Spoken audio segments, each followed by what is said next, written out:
نحمده ونصلي ونسلم على رسوله الكريم أما بعد فأعوذ بالله من الشيطان الرجيم بسم الله الرحمن الرحيم يا أيها الذين آمنوا كتب عليكم الصيام كما كتب على الذين من قبلكم لعلكم تتقون صدق الله العظيم. الصلاة والسلام عليك يا رسول الله. الصلاة والسلام عليك يا حبيب الله. الصلاة والسلام عليك يا نبي الله. الصلاة والسلام عليك يا نور الله. وعلى آلك وأصحابك يا حبيب الله. صلى الله تعالى عليك وسلم. میرے پیارے آقا صلی اللہ تعالی علیہ وسلم کے پیارے دیوانوں، ماہ رمضان المبارک قریب سے قریب تر ہے۔ اللہ رب العزت جل جلالہ اپنے فضل سے ہم سب کو ماہ رمضان نصیب فرمائے۔ ہم سب کا حال ماہ رمضان کے علاوہ کیا ہوتا ہے اس سے آپ بھی واقف ہیں اور میں بھی واقف ہوں۔ 11 مہینے تک ہمارا قرآن سے تعلق کمزور ہوتا ہے۔ 11 مہینے تک مسجد سے ہمارا تعلق کمزور ہوتا ہے۔ 11 مہینے تک ہم اپنے جسم ہی کو پالنے کے اندر اپنا وقت خرچ کرتے ہیں،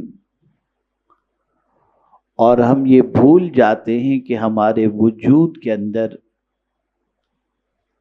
ایک چیز اور بھی ہے جس کی وجہ سے ہی ہمارا وجود باقی ہے۔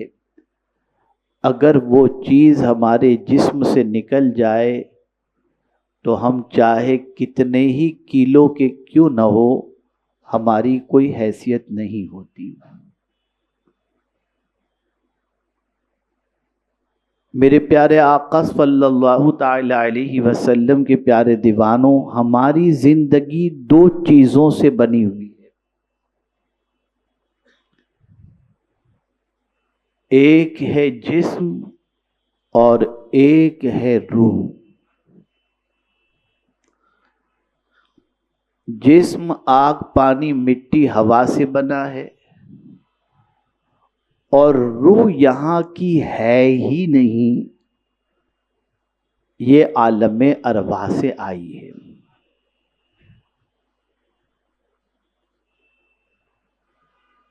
ہم سمجھتے ہیں جسم سب کچھ ہے، حالانکہ حقیقت یہ ہے کہ جسم کچھ بھی نہیں، جو کچھ ہے وہ روح ہے۔ آنکھ نہیں دیکھتی، روح دیکھتی ہے۔ کان نہیں سنتا، روح سنتی ہے۔ ہاتھ حرکت نہیں دیتے، روح حرکت دیتی ہے۔ زبان نہیں بولتی، روح بولتی ہے۔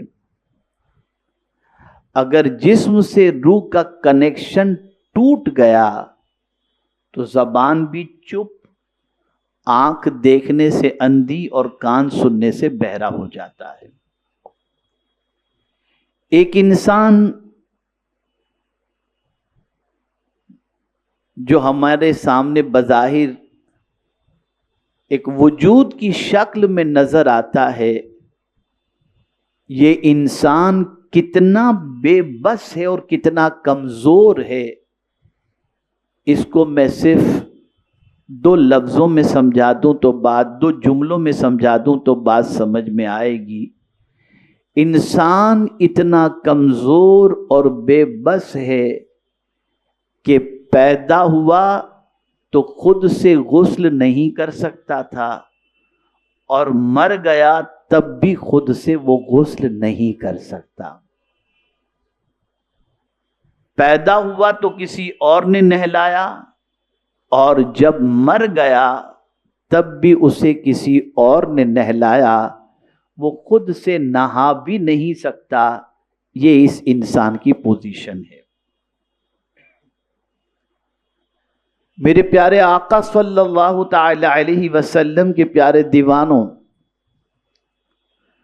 اس وقت پوری دنیا میں جو کوشش چل رہی ہے اور پوری دنیا کا رجحان جس طرف لے جایا جا رہا ہے، وہ جسم ہی کی طرف لے جایا جا رہا ہے۔ اور آج اگر ہم دیکھیں تو انسان صبح سے لے کر رات تک اور رات سے لے کر صبح تک اگر سب سے زیادہ کسی چیز کی فکر کرتا ہے تو وہ جسم کی۔ جسم کمزور نہ ہو، رنگ کالا نہ ہو، بیماری نہ ہو، اسی کی وہ فکر کرتا ہے۔ جسم کو کیا چیز پسند ہے اسی کی طرف اس کی صبح سے لے کر رات تک کی پوری زندگی گزرتی نظر آتی ہے۔ پوری دنیا کا اگر آپ جائزہ لیں، کاروباری منڈی کا جائزہ لیں، تو آپ کو یہی چیز نظر آئے گی کہ مارکیٹ میں زیادہ تر چیزیں آپ کو جسم ہی سے متعلق ملیں گی۔ جسم پر کون سا کپڑا اچھا لگے گا، کون سا گدا جسم کو آرام پہنچائے گا، اسی طریقے کی چیزوں کی طرف انسان کی توجہ مبذول کرائی جا رہی ہے۔ اور حال یہ ہو گیا کہ انسان جسم پالنے میں اتنا لگ گیا کہ جو اصل چیز ہے یعنی روح، اس سے انسان کی توجہ ہٹ گئی۔ میرے پیارے آقا صلی اللہ تعالی علیہ وسلم کے پیارے دیوانوں، آقا کریم رؤوف الرحیم علیہ التحیۃ والتسلیم، صحابہ کرام، اولیاء کرام، ان سب کی زندگی کا اگر جائزہ لیں تو وہ سب سے زیادہ جس چیز کی فکر کرتے تھے وہ کیا چیز تھی؟ وہ جسم کا کمزور ہونا ان کے نزدیک کچھ نہیں تھا، وہ چاہتے تھے روح کمزور نہ ہو۔ آپ ذرا سوچیں، سب کی زندگی اور سب کی کوشش سب سے زیادہ روح کو طاقتور بنانے کی تھی۔ کیا یہ بات سچ نہیں ہے کہ آج نرم گدے بھی ہوں، ایئر کنڈیشن بھی ہو، آسائش کے سارے سامان موجود ہونے کے باوجود بھی انسان کو چین کی نیند نہیں آتی، اسے سکون نہیں ہے؟ وجہ کیا ہے؟ وجہ یاد رکھیے گا، جملہ بہت تاریخی میں آپ کے سامنے عرض کر رہا ہوں، اسے زندگی بھر یاد رکھیں گے تو انشاءاللہ بڑا فائدہ آپ کو پہنچے گا۔ چیزوں سے توجہ چاہوں گا، چیزوں سے یعنی گدا ہو، ایئر کنڈیشن ہو، ان ساری چیزوں سے، یا اور بھی زندگی کے اندر جتنی بھی چیزیں آپ یوز کرتے ہیں، ان ساری چیزوں سے سکون نہیں ملتا، ان ساری چیزوں سے سکون نہیں ملتا، آرام ملتا ہے۔ کیا ملتا ہے؟ بولیے۔ سکون ملتا ہے اللہ کے ذکر سے۔ آرام الگ چیز ہے، سکون الگ چیز ہے۔ وہ بندہ جس کو پلک جس کی جھپکتی نہیں، نیند نہیں آتی، نیند کے لیے پریشان ہے، وہ بھی اگر جمعہ کے لیے مسجد میں آتا ہے اور امام صاحب خطبہ دیتے ہوتے تو یوں جھپکی مار رہا ہوتا ہے، یا اللہ اسے اس پنکھے کے اندر وداؤٹ ایئر کنڈیشن والی مسجد میں جھپکیاں کیسے آنے لگی؟ تو جواب دے گا اللہ کا ذکر سکون عطا کر رہا ہے۔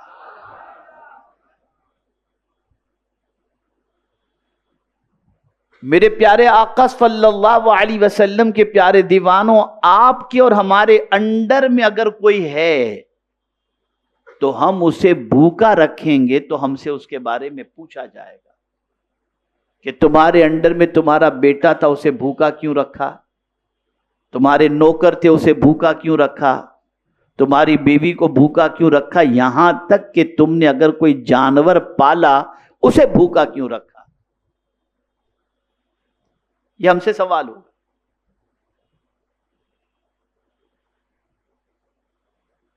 تو اب ہمارے وجود کے اندر بھی ایک چیز ہے جسے روح کہتے ہیں۔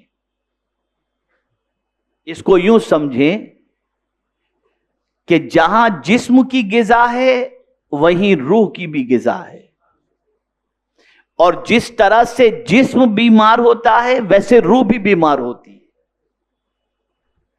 جسم بیمار ہو تو پتہ چل جاتا ہے، سر میں درد ہے جسم بیمار ہے، بخار بدن میں حرارت جسم بیمار ہے، میڈیکل چیک اپ کروایا کوئی بیماری نکلی جسم بیمار ہے، تھروٹ انفیکشن ہو گیا کھانسی آ رہی ہے جسم بیمار ہے۔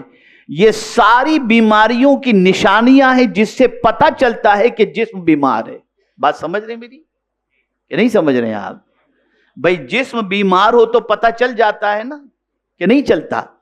پتہ چل جاتا ہے۔ روح بھی بیمار ہوتی ہے تو پتہ چلنا چاہیے، لیکن ہم نے کبھی روح کے بیماری کا پتہ نہیں چلایا۔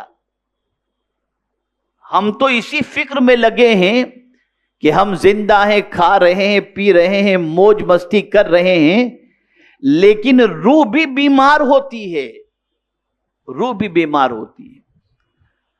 اب ایک تھرمامیٹر میں آپ کو بتا دیتا ہوں، جس طریقے سے آپ بخار ناپنے کے آلے کے ذریعے جانچ لیتے ہیں کہ آپ کو کتنا فیور ہے، ایسے ہی آج میں آپ کو بتا دیتا ہوں کہ آپ کی ہماری روح بیمار ہے، اس کا پتہ کیسے چلے؟ جسم بیمار ہو کھانا اچھا نہیں لگتا، جسم بیمار ہو میٹھی چیز اچھی نہیں لگتی، کڑوی محسوس ہوتی ہے، اور اگر روح بیمار ہو تو عبادت اچھی نہیں لگتی ہے، روح بیمار ہو تلاوت اچھی نہیں لگتی، روح بیمار ہو نیکیاں اچھی نہیں لگتی، روح بیمار ہو اللہ کی اطاعت اچھی نہیں لگتی۔ اگر روح بیمار ہے تو میرے پیارے آقا صلی اللہ تعالی علیہ وسلم کے پیارے دیوانوں، ہمیں اللہ کے فرمان پر عمل کرنا اور نیکی کرنا اچھا نہیں لگتا۔ یہ روح کی بیماری کی سب سے بڑی علامت ہے، یہ سب سے بڑی علامت۔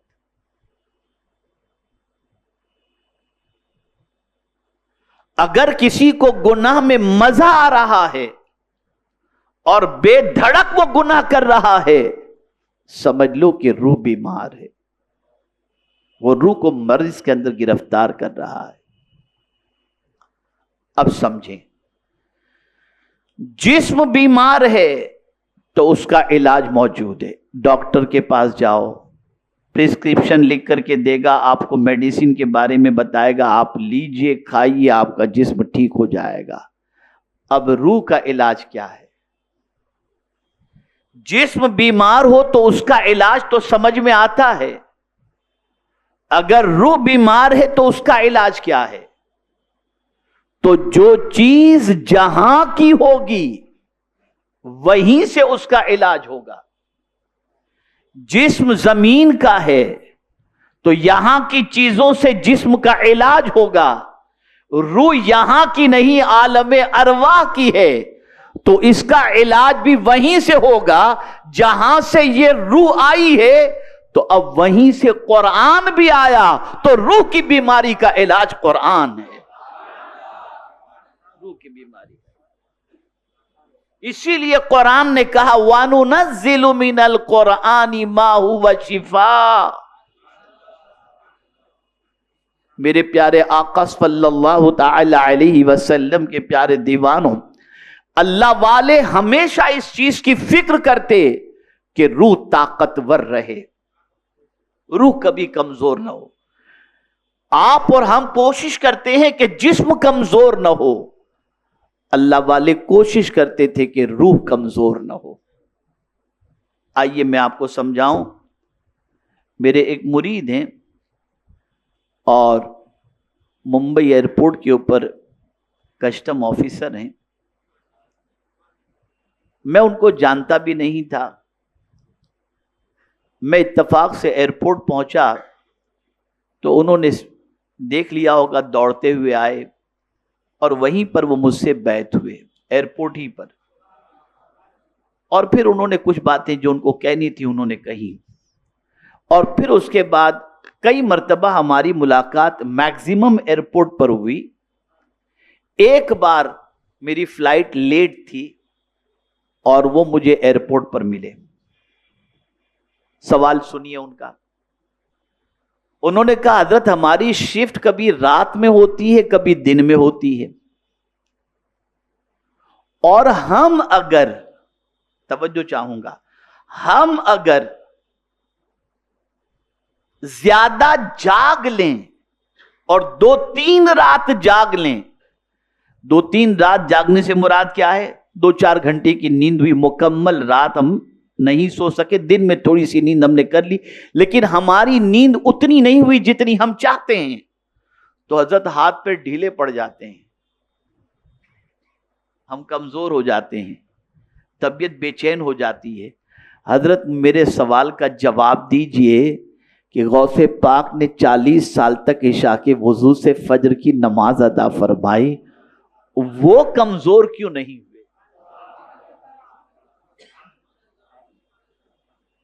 میں نے کہا بیٹے سوال تو تمہارا بڑا اچھا ہے، بس فرق ان میں اور ہم میں یہ ہے کہ ہم جسم کو طاقتور بناتے ہیں، وہ روح کو طاقتور بناتے ہیں۔ ہمارا جسم جتنا کمزور ہوتا ہے اس کی وجہ روح کا کمزور ہونا ہے۔ میرے استاد گرامی عمومی طور پر یہ فرماتے ہیں آدمی پہلے بیمار نہیں ہوتا، پہلے اس کی روح بیمار ہوتی ہے، اور جس کی روح طاقتور ہوتی ہے اللہ تعالیٰ اس کے جسم کو بھی طاقتور کر دیتا ہے، چاہے وہ دکھنے میں دبلا پتلا ہی کیوں نہ ہو، لیکن کسی پر نگاہ ڈال دے تو اس کی زندگی میں انقلاب پیدا کر دیتا ہے۔ روح۔ اب میں سمجھتا ہوں کہ میں جو سمجھانا چاہتا ہوں تھوڑی بہت بات آپ کی سمجھ میں آ رہی ہوگی، آ رہی ہے؟ جسم سب کچھ نہیں، روح سب کچھ ہے۔ جیسے ہی روح جسم سے جدا ہوئی، اسی لیے توجہ چاہوں گا، آپ کو نی ریپلیسمنٹ کے بارے میں تو ڈاکٹر بتائے گا کہ آپ کی گھٹنے خراب ہوں گے تو بدل دیں گے، ہارٹ کے اندر آپ کو پیس میکر لگانے کی بات کریں گے، نہ جانے کیا کیا چیزیں انسان بنا رہا ہے۔ سب کچھ انسان بنا سکتا ہے، روح نہیں بنا سکتا، اس لیے کہ جو چیز یہاں کی ہے ہی نہیں وہ آدمی بنائے گا کہاں سے؟ روح تو وہاں کی ہے، اس لیے جب نکلتی ہے تو ڈائریکٹ چلی جاتی ہے۔ کسی کی روح جو ہے وہ حوض کوثر پر، کسی کی آب زمزم پر، یہ روح نکلنے کے بعد پہنچ جاتی ہے۔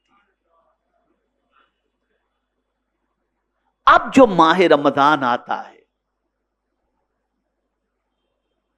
تو چونکہ ہم نے 11 مہینے تک روح کی فکر نہیں کی، ہم نے 11 مہینے تک روح کو اس کی غذا نہیں دی، ہم نے 11 مہینے تک روح کی ترقی کا کوئی انتظام نہیں کیا، تو میرے کریم نے چاہا ہے تو میرے محبوب کا امتی نا، اس لیے اس کی روحانی ترقی کے لیے 1 مہینہ ایسا دے دیا جائے جس میں یہ جی بھر کر کے روح کو اس کی غذا پہنچا دیا کر۔ جو بندہ رمضان کے علاوہ 2 رکعت نفل ایکسٹرا نہیں پڑھتا تھا، وہ 20 رکعت تراویح پڑھنے کے لیے تیار ہو جاتا ہے۔ پھر آپ دیکھیے، جو بندہ 11 مہینے تک قرآن نہیں کھولتا، وہ ماہ رمضان میں قرآن پڑھنا شروع کر دیتا ہے۔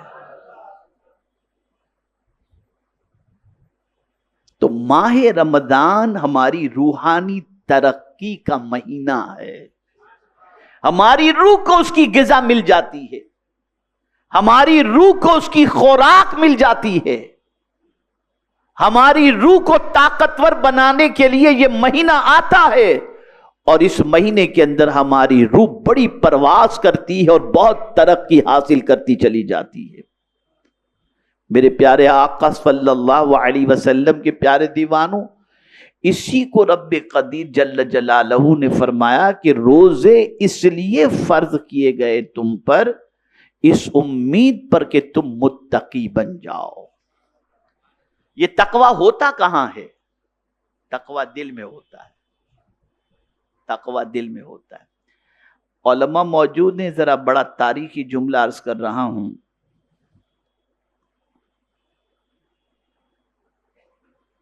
چلیے اس جملے کو عرض کرنے سے پہلے میں ایک کہانی سنا دوں تاکہ تھوڑا سا ایزی ہو جائے سمجھنا آپ کے لیے۔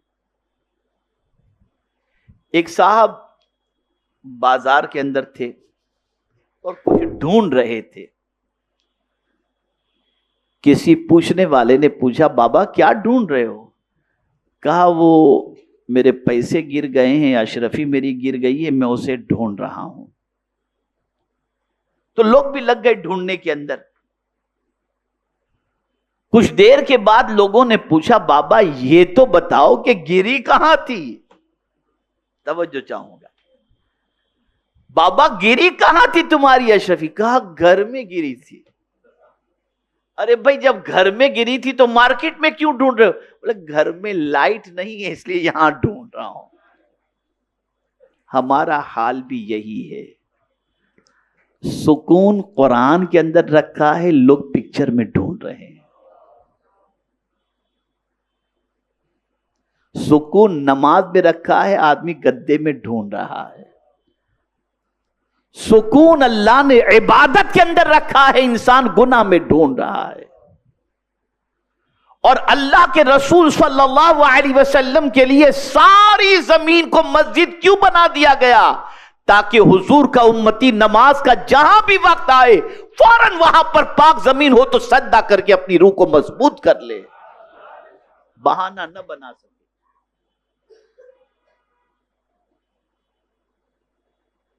بہانہ نہ بنا سکے۔ لوگ گانا گا کر کے سکون حاصل کرنا چاہتے ہیں۔ کچھ لوگوں کو میں جانتا ہوں جو کہتے ہیں یار پرانے گانے کیا درد بھرے تھے یار، سنو تو بڑا عجیب ہو جائے، معاذ اللہ من ذالک۔ بڑی عجیب سچویشن ہو۔ ہمارے نوجوان بعض شادی شدہ اور بعض غیر شادی شدہ حرام چیزوں کے اندر سکون تلاش کرتے ہیں، اور جتنا اس طرف بڑھتے ہیں اللہ کی نافرمانی کی طرف، بے چینی اتنی بڑھتی چلی جاتی ہے، بے قراری اتنی بڑھتی چلی جاتی ہے۔ اور جیسے ہی بندہ اللہ کی طرف پلٹتا ہے، اللہ کی بندگی کی طرف پلٹتا ہے، اللہ کی ریاضت کی طرف پلٹتا ہے، اللہ کی اطاعت کی طرف پلٹتا ہے، تو میرا مولا اس کے دل پر سکون نازل فرما دیتا ہے۔ ایک حدیث شریف جس کا مفہوم میں عرض کر دوں۔ آقا کریم صلی اللہ علیہ وسلم ارشاد فرماتے ہیں، جو شخص وضو کر کے اگر مسجد میں درس قرآن کی محفل چل رہی ہے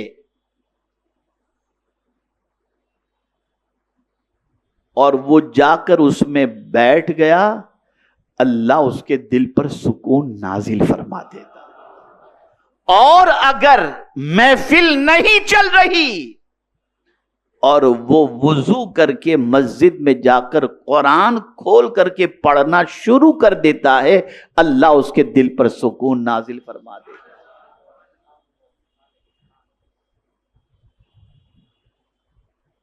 یہ ماہ مبارک بہت سارے ایسے لوگ جو کئی ٹائم کے کھانے کے عادی ہوتے ہیں، ناشتہ کیے، پھر 11 بجے کھائے، پھر اس کے بعد ظہر کے بعد کھائے، پھر شام کے وقت عصر کے بعد سنیکس وغیرہ لیے۔ لیکن جب اللہ کی رضا کی خاطر صبح صادق سے لے کر غروب آفتاب تک ان چیزوں سے بچے تو بڑا فرق میں آپ کو بتا دوں، بات واضح طور پر سمجھ میں آئے گی۔ میں بھی ایک کاروباری شخص ہوں، میں جانتا ہوں کہ جب سیزن کا ٹائم ہو، سیزن کا ٹائم، تو گاہک کی جب بھیڑ بھاڑ ہوتی ہے تو کھانے کا ٹائم نہیں ملتا، کھانے کا ٹائم نہیں ملتا، اور آدمی گاہک کو اٹینڈ کرنے کے اندر 10 منٹ نکالتا، لا وڑا پاؤں لے آؤ، تھوڑا سا کھا کر کے فریش ہو جائیں، چائے لے کر کے آؤ، اس طریقے سے وہ اپنے آپ کو بزی کرتا ہے۔ لیکن شام ہوتے ہوتے یا دوپہر کا وقت ہو جاتا ہے یا شام ہوتی ہے تو اس کا چہرہ ایسا لٹک جاتا ہے اور چہرے سے ہوائیاں اڑتی نظر آتی ہیں، ہے نا؟ ایسی پوزیشن ہو جاتی۔ لیکن میں حیران ہوں، یا اللہ، روزے دار بندہ روزے کی حالت میں تجارت کرتا ہے، لیکن شام ہوتے ہوتے اس کے چہرے پر سیاہی نہیں، نور چھلکتا نظر آتا ہے۔ یا اللہ، اس کی وجہ کیا ہے؟ تو جواب ملے گا، اس نے اللہ کی اطاعت کی اور روح کو مضبوط کیا، تو روح کی بنیاد پر اللہ اس کے چہرے کو منور کر رہا ہے۔ یہ بہت روحانی ترقی کا مہینہ ہے، اس میں اپنی روح کو خوب طاقتور کرو۔ لیکن بعض ایسے بھی کم نصیب لوگ ہیں جو ماہ رمضان کے اندر 4 بجے اٹھتے ہیں، 4:30 بجے اٹھتے ہیں، عصر پڑھتے ہیں، تھوڑی دیر بیٹھتے ہیں اور پھر فوراً افطار، اور پھر جو کھانا شروع کرتے ہیں تو سحری تک کھاتے ہی رہتے ہیں، کھاتے ہی رہتے ہیں۔ اسی لیے جب ماہ رمضان گزرتا ہے تو ان کی زندگی میں کوئی فرق نہیں پڑتا، کوئی فرق نہیں پڑتا۔ اور وہ لوگ جو ماہ رمضان کے اندر عبادت کرتے ہیں، ماہ رمضان کے ایک ایک لمحے کی قدر کرتے ہیں، ماہ رمضان میں تلاوت کرتے ہیں، ماہ رمضان کے اوقات کو ضائع نہیں کرتے، پھر ان کو ایسا چسکا لگ جاتا ہے کہ رمضان کے بعد بھی ان کا تعلق مسجد سے مضبوط ہو جاتا ہے، مضبوط ہو جاتا ہے۔ چلیے ایک اور بات عرض کر دوں تاکہ آپ سمجھے یہ ماہ مبارک۔ سرکار صلی اللہ علیہ وسلم نے اس مہینے کے کئی نام بتائے، ان میں سے ایک نام ہے شہر المواسات، غمخواری کا مہینہ۔ جو کنجوس میں بھی کنجوس، وہ بھی رمضان میں کچھ تو دے دیتا ہے، نکالتا ہے، کچھ نہ کچھ تو نکالتا ہے۔ تو کیا کچھ نکالنے سے روح ترقی کرتی ہے؟ کیا اللہ کے نام پر دینے سے روح ترقی کرتی ہے؟ اب اسے سمجھے قرآن کی روشنی میں تاکہ آپ کو سمجھ میں آئے۔ میرے پیارے آقا صلی اللہ تعالی علیہ وسلم کے پیارے دیوانوں، اللہ عز و جل نے ارشاد فرمایا، الذین ينفقون اموالهم باللیل والنہار سرا وعلانیہ فلہم اجرہم عند ربہم ولا خوف علیہم ولا ہم یحزنون. وہ لوگ جو رات کو اللہ کی راہ میں خرچ کرتے ہیں، دن میں خرچ کرتے ہیں، دکھا کر خرچ کرتے ہیں، چھپا کر خرچ کرتے ہیں، ان کی روح کیسے ترقی کرتی ہے جانتے ہیں آپ؟ اللہ فرماتے ہیں اللہ کے نزدیک ان کا اجر تو ہے ہی، اللہ ان کے دل سے خوف اور غم نکال دیتا ہے. بھئی آدمی بے چین خوف کی وجہ سے ہوگا، آدمی بے چین غم کی وجہ سے ہوگا. اب تو نے کسی غریب کو خوشی پہنچا دی تو اللہ تجھے غمگین رکھے گا کیسے؟ اللہ اسے بے نیاز کر، اسے غم سے اور خوف سے اللہ نجات عطا فرما دیتا ہے. اور یہ بات ہمیشہ کے لیے ذہن میں رکھو، اللہ کی راہ میں دینا یہ ایسی تجارت ہے کہ اس میں گھاٹا ہرگز ہے ہی نہیں. یہ میں نہیں کہتا، کل کی تقریر میری بھاونگر کی آپ سن لیجئے گا. میں نے کل اسی پر تقریر کی ہے کہ ایسا کاروبار جس میں منافع ہی منافع ہے، وہ کون سا کاروبار ہے میں نے کل بتایا تھا، اسے سن لیجئے گا. بھاونگر کا اجتماع آپ SDI چینل پر سن لیجئے گا. اب اس کو میں مثال کے ذریعے سمجھاؤں تاکہ اچھی طرح سے آپ کی سمجھ میں بات آ جائے. آپ کیپیبل ہیں، آپ روز جا کر تاج ہوٹل میں کھانا کھا سکتے ہیں، روز جا کر اوبیروئے میں کھانا کھا سکتے ہیں، آپ کے پاس اتنا پیسہ ہے، ٹھیک ہے. اتفاق سے آپ کسی ہوٹل کے اندر یا کسی جگہ آپ گارڈن میں بیٹھے ہوئے اور کھانے کا آپ نے آرڈر دے دیا، اور آج کل تو جہاں بھی رہو کھانا منگا وہاں پہنچ جاتا ہے، کھانا آ گیا. اب ابھی آپ کھانا چاہتے ہی تھے کہ ایک دو مانگنے والے آ گئے، انہوں نے آپ کو دیکھا اور آپ سے کہا کہ میں بہت بھوکا ہوں، اللہ کے نام پہ دے دو. آپ کے دل میں نرمی پیدا ہوئی اور آپ نے وہ سارا کھانا اٹھا کر اس غریب سے کہا کہ لے لو. اب اتنا قیمتی مہنگا کھانا جو آپ نے غریب کو پیش کر دیا تو وہ غریب کھا کر کے کیا کرے گا؟ بلکہ کھانے سے پہلے کہے گا اللہ آپ کو سلامت رکھے، آپ کی روزی میں برکت دے، آپ کے کاروبار میں برکت دے، آپ کی اولاد کو سلامت رکھے. میں پورے یقین کے ساتھ کہتا ہوں کھانے سے آپ اگر کھانا وہ کھا لیتے نا، جتنا سکون نہ ملتا اتنا اس غریب کی دعا سے آپ کو سکون ملے گا. یہاں سے یہ بات سمجھ میں آئی کہ کھلانے میں جو اللہ نے سکون رکھا ہے یہ روحانی ترقی کا سب سے بڑا ذریعہ ہے. یہی وجہ ہے ہر ولی کی بارگاہ کے اندر نیاز چلتی ہی رہتی ہے، لنگر چلتا ہی رہتا ہے، تاکہ بھوکوں کو کھانا کھلانے کی بنیاد پر ان کی روح کو اللہ ترقی عطا فرمائے. یہ بہت بڑی دولت ہے، یہ بہت بڑا سرمایہ ہے. ماہ رمضان کا ایک ایک لمحہ، پھر دیکھیے اللہ پورا نظام بناتا ہے روح کی ترقی کا، پورا نظام اس نے بنایا. کس طریقے سے بنایا؟ تجھے کون تکلیف دیتا تھا عبادت کرنے کے لیے؟ تیری روح کو طاقتور بنانے کے لیے شیطان نا.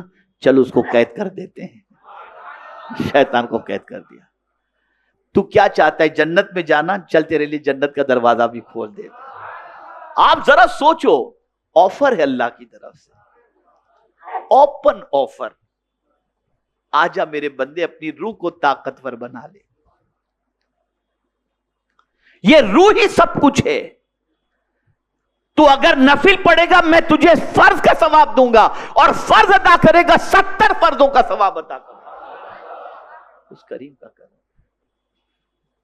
اس کے باوجود بھی اگر کوئی بیڈمنٹن کھیلے تو، اس کے باوجود بھی اگر کوئی کرکٹ کی ٹورنامنٹ کھیلے تو، اس کے باوجود بھی اگر کوئی رات بھر واٹس ایپ اور یوٹیوب پر لگا رہے تو، اس سے بڑا کم نصیب اور کون ہوگا؟ میں مسلسل اعلان کر رہا ہوں، اور آج پھر اس ذمہ داری کے ساتھ میں کہتا ہوں، بھلے اچھے پروگرام، دینی پروگرام واٹس ایپ پر، یوٹیوب پر جو بھی چلتے ہوں، آپ برائے نام اس سے تعلق رکھیں اور ماہ رمضان کے اندر فزیکلی اپنا تعلق قرآن سے جوڑ دیں اور قرآن کی تلاوت میں اتنے لگ جائیں کہ میرے آقا صلی اللہ علیہ وسلم ارشاد فرماتے ہیں کہ قرآن کی تلاوت میں اگر کوئی لگا رہا اور وہ دعا مانگنے کا جو وقت تھا وہ بھی قرآن کی تلاوت میں اس نے خرچ کر دیا، آقا فرماتے ہیں وہ جو مانگنے والا تھا نا اس سے زیادہ اللہ اسے عطا فرما دے۔ آپ قرآن شریف پڑھو۔ اور ہاں یہ بھی بتا دوں اتنے ختم میں نے کر لیے اس کی فکر نہ کریں، آپ ایک رکوع پڑھیں سمجھ کر کے پڑھیں، ترجمہ قرآن کنز الایمان سے پڑھیں اور قرآن شریف سے اپنا اٹیچمنٹ، اپنا تعلق اتنا مضبوط کر دیں کہ جس طریقے سے آدمی یعنی مچھلی پانی سے نکال دی جائے تو مچھلی مر جاتی ہے پانی کے بغیر، آپ کی زندگی بھی قرآن کے بغیر ادھوری ہو جائے، آپ یہ سمجھے کہ میں قرآن کے بغیر اب جی نہیں سکتا، یہ ماہ رمضان کے صدقے میں اگر یہ کیفیت بن جاتی ہے تو مبارک ہو کہ اللہ تعالیٰ نے روح کی عظیم غذا عطا فرما دی، اللہ نے عطا فرما دی۔ یہ روحانی ترقی کا مہینہ ہے۔ میرے پیارے آقا صلی اللہ تعالی علیہ وسلم کے پیارے دیوانوں،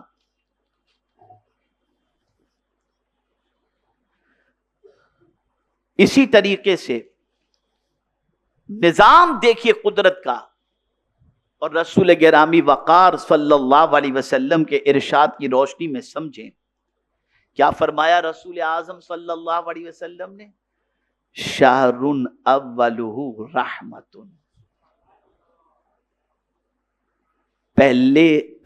پہلا عشرہ رحمت کا عشرہ ہے، وَأَوْسَطُهُ مَغْفِرَةٌ، اور درمیان کا عشرہ مغفرت کا ہے، وَآخِرُهُ عِتْقٌ مِّنَ النَّارِ، اور آخری عشرہ جہنم سے چھٹکارے کا عشرہ ہے۔ یہ سب کو یاد ہے، کوئی یہ نہ سمجھے کہ میرے لیے سب کچھ ہو گیا۔ اللہ کے رسول صلی اللہ علیہ وسلم نے کچھ لوگ ایسے مقدس مہینے کے اندر بھی جہنم کے حقدار بنیں گے، جنت کے نہیں بن سکتے۔ حضرت جبریل امین علیہ الصلاۃ والتسلیم سرکار صلی اللہ علیہ وسلم منبر پر پہلا قدم رکھتے ہیں اور فرماتے آمین، کیونکہ جبریل نے دعا کی، جس نے ماہ رمضان پایا اور اس میں اپنی مغفرت نہ کرا سکا اس کا چہرہ خاک آلود ہو، سرکار نے فرمایا آمین۔ پتا چلا کہ ایسے بھی لوگ ہوتے ہیں جو ماہ رمضان میں مغفرت کے حقدار نہیں بن پاتے۔ اس لیے ضرورت اس امر کی ہے کہ وہ جو چیز سب سے زیادہ طاقتور ہمارے اندر ہے وہ ہے روح۔ ہم بولتے ہیں روح کی وجہ سے، ہم دیکھتے ہیں روح کی وجہ سے، اگر یہ نکل جائے جسم سے، کنیکشن ٹوٹ جائے تو ہمارا حال یہ ہوگا 100 کلو کے بھی اگر ہوں تو کوئی ہماری حیثیت نہیں ہے، جو جیسے کروٹ دلائے ویسے کروٹ لے لیں، ہماری کوئی حیثیت نہیں ہے، اتنا پورا وجود کسی کام کا نہیں۔ سب سے قیمتی چیز روح ہے، اور یہ مہینہ آتا ہی اس لیے ہے تاکہ ہم اپنی روح کو مضبوط کر سکیں اور روح کی ترقی کا ہم انتظام کر سکیں۔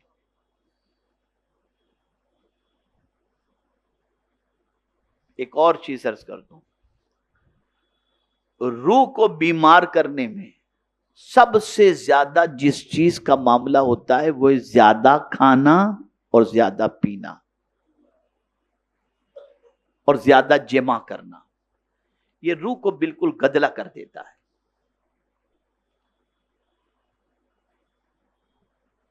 آقا کریم صلی اللہ علیہ وسلم نے فرمایا لا تمیت القلوب بکثرت الطعام والشراب فإن القلب كالزرع يموت إذا كثر عليه الماء او كما قال، بہت زیادہ کھا پی کر اپنے دل کو مردہ نہ کرو. دل کھیتی کی طرح ہے، اگر کھیتی میں زیادہ پانی چلا جائے تو کھیتی مردہ ہو جاتی ہے. اسی طرح سے زیادہ کھانے پینے سے بھی دل مردہ ہو جاتا ہے. آدمی برائیاں اس وقت کرے گا جب پیٹ بھرا ہوگا. آدمی آوارہ گردی اس وقت کرے گا جب پیٹ بھرا ہوگا، جب اس کے بدن میں بڑی طاقت ہوگی.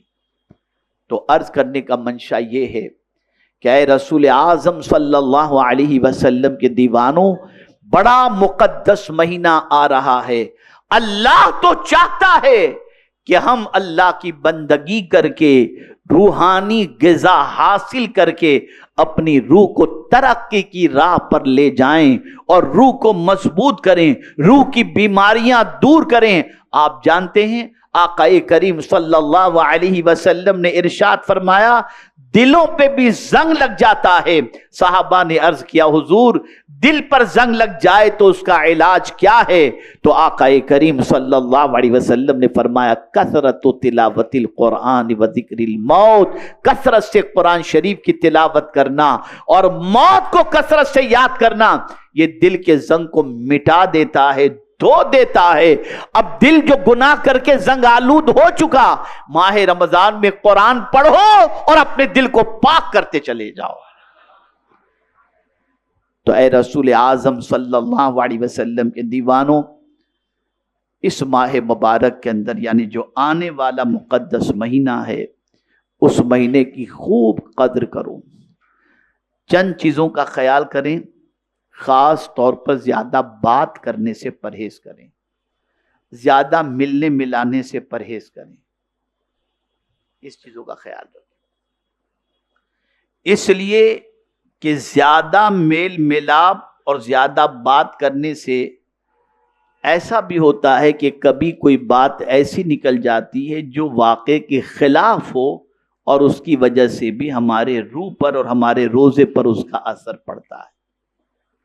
بہت محتاط رہیں اور اپنا وقت زیادہ تر اللہ کی اطاعت، اس کے رسول صلی اللہ علیہ وسلم کی اطاعت میں گزاریں جتنی زیادہ ہو سکے. سیزن ہے ثواب کمانے کا، سیزن ہے، زبردست سیزن ہے. اللہ اپنے بندے کو کہہ رہا ہے تو کرتا چلا جا، نفل کے ثواب کو بڑھا کر فرض کے برابر کر دوں گا، تو کر تو صحیح.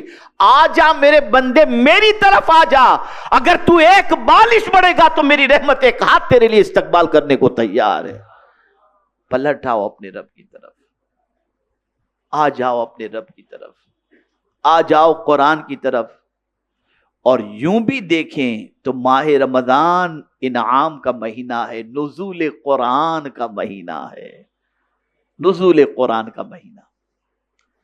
ہمارے یہاں ایک سب سے بڑا پرابلم یہ ہوتا ہے کہ آخری عشرہ، اللہ مجھے معاف فرمائے، سب سے پہلے تو میں معاذ اللہ کہتا ہوں، 27ویں کے بعد تو ایسا لگتا ہے جیسے ماہ رمضان کو آدمی دھکے دے کے نکال رہا ہو. جاؤ جاؤ، یہ پوزیشن ہو جاتی. مسجدیں ویران، مارکیٹ دیکھو تو کھچا کھچ، یہ سب سچویشن، یہ حالت ہو جاتی. جو قوم اور کچھ لوگ ایسے ہیں جو ماہ رمضان آتا ہے تو ٹینشن، یار بھوکا رہنا پڑے گا، یار یہ سگریٹ چھوڑنی پڑے گی. صحابہ کی پوزیشن یہ تھی کہ ان کی تمنا تھی کہ کاش 6 مہینے رمضان ہوتے، رمضان کے 6 مہینے. اس لیے کہ ان کو معلوم تھا کہ روح کی غذا کیا ہے اور عبادت کی لذت کیا ہے. پوری دنیا کو ایک جہنم میں جھونک دیا گیا اور وہ ہے دنیا دنیا دنیا. آخرت نظروں سے اوجھل ہو گئی، مرنے کا تصور نکل گیا، مرنے کے بعد کام آنے والی چیزوں کا تصور نکل گیا، اللہ کی بارگاہ میں جواب دہی کا تصور نکل گیا، پروردگار جل جلالہ کے سامنے کھڑے رہنے کا تصور نکل گیا. اور اس طرح سے دنیا چھا گئی کہ صبح اٹھتے ہیں تو دنیا اور رات سوتے ہیں تو دنیا. نتیجتاً اللہ عز و جل نے ہمارا چین بھی چھین لیا اور ہمارا سکون بھی چھین لیا۔ بس آخری بات، تاریخی جملہ عرض کرتا ہوں، ذہن میں محفوظ کر لیں۔ آدمی آخرت کو تقدیر کے حوالے کر دیتا ہے، اللہ مالک آخرت میں دیکھا جائے گا، اور دنیا کے لیے محنت کرتا ہے، صبح آرام چھوڑتا ہے، نکل جاتا ہے، دنیا کے لیے محنت کرتا ہے اور آخرت کو تقدیر کے حوالے کرتا ہے۔ جب کہ معاملہ یہ ہے دنیا تقدیر کے حوالے کرو اور آخرت کے لیے محنت کرو۔ میں قرآن سے ثابت کرتا ہوں، میں قرآن سے ثابت، اس لیے کہ حضور صلی اللہ علیہ وسلم نے ارشاد فرمایا، جس طرح سے تم کو موت آ کر کے ہی رہے گی یہ تمہارا یقین ہے، جس طریقے سے یہ یقین ہے کہ موت آ کر کے رہے گی، آقا کریم صلی اللہ علیہ وسلم فرماتے یہ بھی یقین رکھو تمہارا رزق تمہیں مل کر کے ہی رہے گا، مل کر کے ہی رہے گا، جو قدرت نے تمہارے حصے میں لکھا ہے یہ مل کر کے ہی رہے گا، وہ مل کر کے ہی رہے گا۔ کسب سنت ہے، محنت کرو، ہاتھ چلاؤ، پیر چلاؤ، آرام چھوڑو، محنت کرو، یہ سنت ہے، یہ سنت ہے، لیکن ملے گا اتنا ہی جتنا اللہ نے تمہارے حصے میں لکھ دیا ہے۔ لیکن آخرت کے بارے میں یہ نہیں آیا، یہ سن لو آپ، آخرت کے بارے میں، آخرت کے بارے میں قرآن نے کہا وَمَنْ أَرَادَ الْآخِرَةَ وَسَعَى لَهَا سَعْيَهَا وَهُوَ مُؤْمِنٌ فَأُولَئِكَ كَانَ سَعْيُهُمْ مَشْكُورًا، جس نے آخرت کا ارادہ کیا اور اس کے لیے کوشش کی، آخرت کے لیے کوشش کرنی پڑتی ہے، آخرت کے لیے محنت کرنی پڑتی ہے، آخرت کے لیے راتوں کی نیند قربان کرنی پڑتی ہے، آخرت کے لیے مسلوں کو آنسوؤں سے بھگانا پڑتا ہے، آخرت کے لیے قرآن سے شغف مضبوط کرنا پڑتا ہے، اور آخرت کے لیے گناہوں سے رشتہ توڑنا پڑتا ہے۔ یہ جب تک سب کچھ نہیں ہوگا تو آخرت کے حوالے سے بہت خوش فہمی میں گرفتار رہنے کی ضرورت نہیں۔ تاریخ بتاتی ہے کہ جن کو حضور نے جنت کی بشارت عطا فرما دی تھی وہ بھی جب آخرت کا خیال آتا تو رونے لگ جاتے۔ میرے پیارے آقا صلی اللہ علیہ وسلم کے پیارے دیوانوں، نیت کر لو، ارادہ کر لو، کمر کس لو کہ انشاءاللہ العظیم ہم اپنا ٹائم برباد نہیں کریں گے، ہم اپنے آپ کو اتنا انشاءاللہ العظیم عبادت و ریاضت سے قریب کریں گے کہ انشاءاللہ یہی عبادت۔ بس جملے پہ توجہ چاہوں گا، میرے استاد گرامی کے کل جمعہ کے بیان کے اندر میں نے یہ جملہ آج آ رہا تھا، آتے آتے میں نے سو بڑا پیارا جملہ تھا، حضرت نے فرمایا عبادت عادت بدلنے کے لیے ہے، عادت بدلنے کے لیے۔ تو اگر ہم نے روزہ رکھا اور ہماری عادت بدل گئی، یعنی روزہ رکھنے سے پہلے، ماہ رمضان سے پہلے ہماری عادتیں کچھ اور تھیں، اور روزہ رکھنے کے بعد، رمضان کے بعد ہماری عادتیں بہتر ہو گئی، اچھی ہو گئی، مبارک ہو کہ اللہ نے روزہ قبول فرما لیا۔ اللہ ہم سب پر کرم کی نظر فرمائے۔ وما علینا الا البلاغ المبین۔ السلام علیکم ورحمۃ اللہ وبرکاتہ۔